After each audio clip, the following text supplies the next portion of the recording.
Layo ng parking natin ah. Ito pala lawak ng parking oh. Ito kami bukid.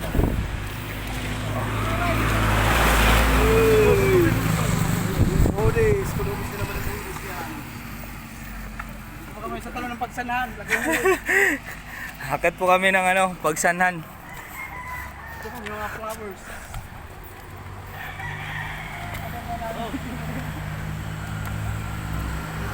Ang tubig dapat din ang pagano.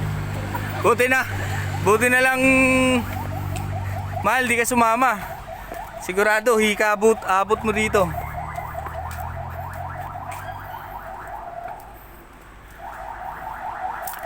Ayaw kang basketball, nagdala ko ng short to. Ayaw kang basketball. Nakapanghanda na ah. Sakali makaligo kami ng ilog, meron.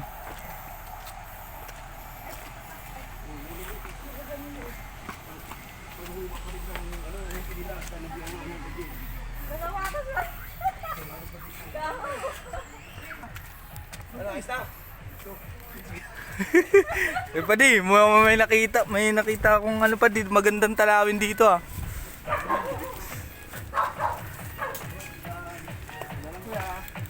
Kiraan mga sir.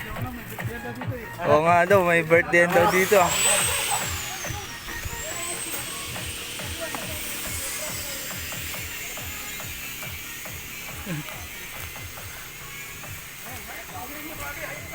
Makiki-birthday lang.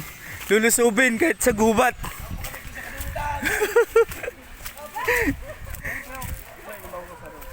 Ha? Ano? Sayang dapat yung daan diyan dapat kayo makadaan eh. Hindi dapat dito. Ang hirap pala maki-birthday dito. Tatahakin mo yung mountain climb. Sala. Mali ko yung tour guide namin.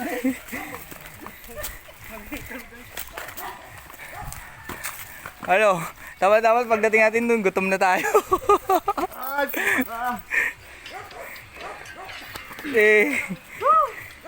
Kaya pa? Grabe. Ganito po kahalaga yung tao pupuntahan po namin. Birthday po niya.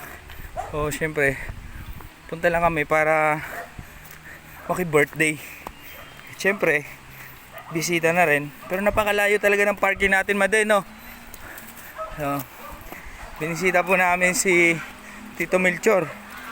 Ayan na oh. Natatanaw na po namin. Talagang probinsya yung Ayan. Sa wakas nandito na kami, nakarating kami. Happy birthday to you. Nakarating din sa wakas sa Karian ng Tito Melchor. Yun panigurado may mga nakahanda na to. Nakahandang lutuin. Ayun Ayun! Nagano na? Pinampuna pala na eh. Tito, happy birthday! Happy birthday dito. Si Tito Melchor. Sino sa Balungay? Happy birthday. Ano pa gagawin natin? Nandito na tayo, syempre. Alam na. Maraming salamat mga katatay. Sana nag-enjoy kayo sa aming adventure for today's video. Alright. Kawan.